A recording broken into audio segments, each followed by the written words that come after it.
की ताकत क्या होती है। आप बताओ, दो हमारी इस देश की देशभक्त नारियों ने पूरे दुनिया की परिक्रमा अपने बोट के माध्यम से करी, नाव के माध्यम से। बताओ क्या काम असंभव है। बहनों के हाथ में आज के इस दौर में एहसास कराया माननीय प्रधानमंत्री जी ने। उन्होंने कहा 15 फीट चौड़ी और 17 थी 51 फीट लंबी उस नाव से पूरे दुनिया की परिक्रमा कराते हुए कहां से कैसे कैसे। उन्होंने कहा कि वो नाव जब जा रही थी तो 3 मंजिल ऊंची ऊंची लहरें उठी। अब 3 मंजिल ऊंची लहरें उठे और 2 हमारी बहनें उसमें नाव में सफर कर रही। उन्होंने कहा बारिश का मौसम हो, भयानक गर्मी हो, भयानक ठंड हो, हड्डी कपाने वाली ठंड, सब मौसम से निकल करके हमारी बहनों ने अपनी यात्रा पूरी करी। जोरदार अभिनंदन एक बार फिर करें। यह हमारी माता बहनों की ताकत का प्रकटीकरण था और ये प्रधानमंत्री जी को धन्यवाद जिन्होंने दुनिया के सामने उन यात्रा तो कई करी आते हैं, लेकिन यात्रा को संसार के सामने ला करके प्रतिष्ठित करना ये हमारे माननीय प्रधानमंत्री नरेंद्र मोदी जी ही कर सकते। जब मैं आपसे बात कर रहा हूं तो जगदीशपुर, जय जगन्नाथ, जगन्नाथ के हाथ जगत पसारे हाथ, जगन्नाथ के भात जगत पसारे हाथ। उड़ीसा का जगन्नाथ का मंदिर और उड़ीसा से पूरे देश के 4 धाम में से एक धाम का स्मरण। और जगदीशपुर की बात करते तो देश का वो पूरब वाला हिस्सा जहां से हमारी अपनी संस्कृति दुनिया में जाती थी, ऐसा कहते हैं वहां सूर्य मंदिर भी है। अद्भुत स्थान है हमारे इस देश के अंदर। सबसे पहले सूर्योदय उस तरफ से ही होता है। तो ऐसे में जगदीशपुर के नाम पे ये जगदीशपुर और जय जगन्नाथ करते संसार में भगवान का स्मरण भी करें और मनुष्यता की भी जय जय करें। और आपके यहाँ इस भोपाल राजधानी की शुरुआत की यही जगदीशपुर से हुई थी। गोंडवाना साम्राज्य का ये किला उस काल से अपनी अलग छटा लेके आया है। और वास्तव में मैं धन्यवाद देना चाहूंगा हमारे अपने सारे बंधुओं को, यहाँ के विधायक विष्णु खत्री जी को, जिला पंचायत के अध्यक्ष जी को, मंडल अध्यक्ष जी तीरथ जी मीणा को और सारे मित्रों को, साथ राहुल कोठारी जी को। वास्तव में मैं भी पहली बार आया और ऐसा लगा कि यहाँ ना आकर गलती कर रहा। राघवेंद्र जी आप भी बेटे, बहुत पहले आना चाहिए, लेकिन इतने बड़े राज्य में वास्तव में नीचे तक जा करके और अपनी खुद की राजधानी भोपाल की पुरानी राजधानी ये जगदीशपुर थी, ये देख करके आनंद आया। और ऐसा लग रहा है कि बहुत संभावना है यहाँ पे, चारों तरफ की खूबसूरती और इतने अच्छे लोग। आपको सबको प्रणाम करता हूँ, आपको बधाई देता हूँ।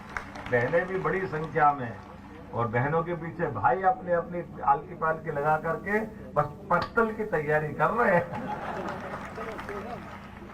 लेकिन आज ये भोजन नहीं मिल रहा है, अपने को भजन मिल रहा है अपने द्वारा भी। और नवरात्रि का पर्व है तो वो तो आनंद है ही सही। अगली बार आओगे तो पंगत भी लगवाएंगे पक्का। और अब रायपुर से बड़ी खबर। रायपुर के कलेक्ट्रेट परिसर की बिल्डिंग की छत गिर गई है, रिकॉर्ड रूम की छत, और कमरे में जो फाइलें रखी थी वो दब गई है। रायपुर से बड़ी खबर। रायपुर के कलेक्ट्रेट परिसर की बिल्डिंग की छत गिर गई, रिकॉर्ड रूम की छत है, और इसके चलते जो फाइलें हैं, इंपॉर्टेंट फाइलें, वो दब गई हैं, धूल में दब गई हैं। ये न्यूज़ 18 मध्य प्रदेश छत्तीसगढ़ पर एक्सक्लूसिव तस्वीरें आप देख रहे हैं। कलेक्ट्रेट में रिकॉर्ड रूम की छत गिर गई है। न्यूज़ 18 के कैमरे पर आप देख पा रहे हैं।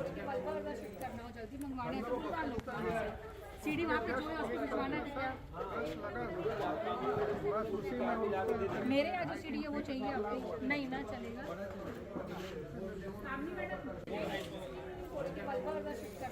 मलबे में फाइलें दब गई हैं, रिकॉर्ड दब गया है।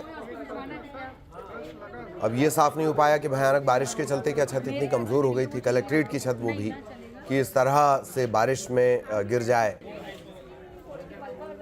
धमतरी में अंग्रेज़ों का बनाया जो बांध है वो अब तक चल रहा है। रायपुर में कलेक्ट्रेट की छत गिर गई है। मेरे यहाँ जो सीढ़ी है वो चाहिए आपको?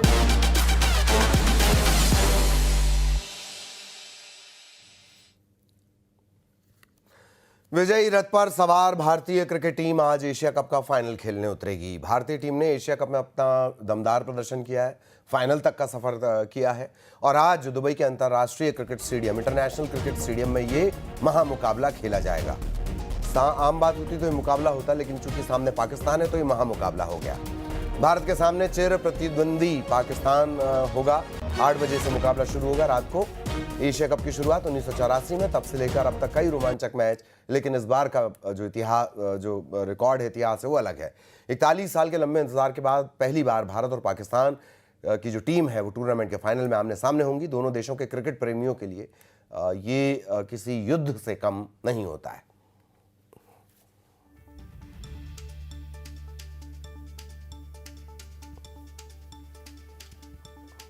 सीधा ग्वालियर लिए चलेंगे। सहयोगी सुशील इस वक्त हमारे साथ जुड़े हुए हैं और क्रिकेट के रंग में सुशील रंगे हुए हैं।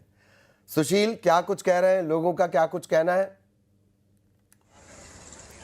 बिल्कुल सही बात। देखिए, हम इस वक्त खड़े हैं क्रिकेट ग्राउंड एमएलबी पर और ये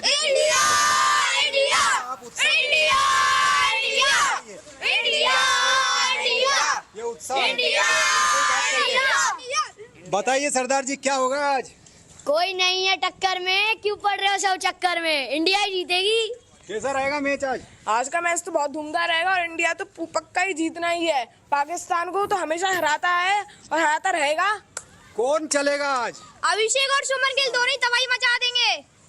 क्या क्या लगता है आज कौन चलेगा? आज क्या, मेरे को तो ऊपर के बैट्समैन अगर मैच अच्छा बैटिंग करेंगे तो फिर नीचे बैटिंग की जरूरत नहीं है कि दोनों बल्लेबाज इतने कड़क हैं कि 5-7 ओवर में खेल कर देना चाहिए। पाकिस्तान का कोई है चुनौती देने वाला? पाकिस्तान का शाहीन अफरीदी का जो फर्स्ट टेस्ट पहले 2-3 ओवर उसके, और अबरार अहमद जो स्पिनर है उनका, इनको थोड़ा सा इंडिया को टैकल करना होगा।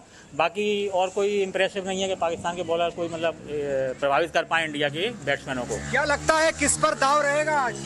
आज इस टूर्नामेंट में 2 बार पाकिस्तान को हरा चुके हैं और अभिषेक शर्मा फिर एम बना के बैठा है पाकिस्तान के बॉलर्स के ऊपर, तो आज भी वही हमें सेम रिजल्ट देखने को मिलेगा, इंडिया ही जीतेगी। दो मैच हारा है पाकिस्तान, तो क्या लगता है पलटवार करेगा? मेरे को तो नहीं लगता कि पलटवार करेगा, क्योंकि उसके मेन ही बेकार चल रहे हैं सारे। इंडिया तो आप देख सकते हैं कि लोगों का उत्साह है। टीम इंडिया करने के लिए ग्वालियर में खड़े और लगातार लोगों का यही कहना कि आज भारत जो पाकिस्तान को तीसरी बार इस टूर्नामेंट में शिकस्त देकर खिताबी जीत हासिल करेगा। बिल्कुल बिल्कुल। क्या सुशील कोई खास व्यवस्थाएं भी की गई हैं? चूंकि ये सिर्फ एक मुकाबला नहीं है, ये महामुकाबले में हो जाता है कि जब भी पाकिस्तान और भारत आमने सामने होते हैं तो पूरे एशिया कॉन्टिनेंटल दुनिया की निगाहें इस पर टिक जाती। क्या कुछ खास आयोजन भी होंगे, कहीं बड़ी स्क्रीन भी लगेगी? और ये जो आपके साथ हैं छोटे खिलाड़ी, टीम इंडिया का भविष्य, ये कैसे सेलिब्रेट कर रहे हैं? क्या इनका प्लान है? बिल्कुल सही बात। देखिए, मैं आपको बता दूं कि ग्वालियर जो है कहीं ना कहीं पिछले कई दिनों से बारिश से जूझ रहा है और अभी माता का दिन चल रहा है, तो कुछ खास व्यवस्था की बात करें तो क्रिकेट प्रेमियों में जबरदस्त उत्साह है। और ये जो खिलाड़ी है इनसे ही बात करते, किस तरह से आज सेलिब्रेट करेंगे आप, कैसे मैच देखेंगे, किस तरह की तैयारी है? आज अभिषेक शर्मा पर्ची निकालेगा और पाकिस्तान के बॉल्स को खूब मारेगा। आज कैसे मैच देखेंगे आप लोग? तैयारी आज हम बैठ के एकदम बढ़िया चिप्स लेके पाकिस्तान को हारने की वो देखेंगे और इंडिया को जीते हुए देखेंगे। क्या कैसे रहेगा दिन? बढ़िया, आज बस इंडिया जीतेगी, पाकिस्तान तो टक्कर में ही नहीं है। जब अभिषेक है, शुभमन गिल है, सूर्य कुमार यादव है, तो उसके सामने शाहीन अफरीदी क्या कर लेगा? लगता है सर कि कुछ मैच में थोड़ा। बिल्कुल बिल्कुल, मैं आपको रोक रहा हूं। दरअसल तनु के पास भी हम लिए चलते हैं एक बार दर्शकों को। तनु, किस तरह से टीम इंडिया को चीयर अप करने की तैयारी, क्या कुछ आप देख पा रही हैं? क्या किस तरह की चर्चाएं क्रिकेट को लेकर? तनु जी बिल्कुल, देखिए राजधानी रायपुर में भी क्रिकेट को लेकर जो मिला जुला असर है वो देखने को मिल रहा है। और इस वक्त हम रावण भाटा प्लेग्राउंड पर ही मौजूद हैं और हमारे साथ बहुत से प्लेयर्स भी जो है वो यहाँ पर मौजूद है। तो उनसे बात करते हैं कि भारत पाकिस्तान के आज फाइनल मैच को लेकर वो क्या सोचते हैं। भारत पाकिस्तान का आज फाइनल मैच है, कैसे देखते हैं, कितना उत्साह है? मैडम, उत्साह बहुत है। पाकिस्तान तो जीत खेल ही नहीं पा रहा है, बैटिंग नहीं कर पा रहा है, स्पिनर को खेल नहीं पा रहे, वो लोग बिना कॉन्फिडेंस के खेल रहे, तो जीतेंगे कहाँ से? इंडिया ही जीतेगा ना मैडम।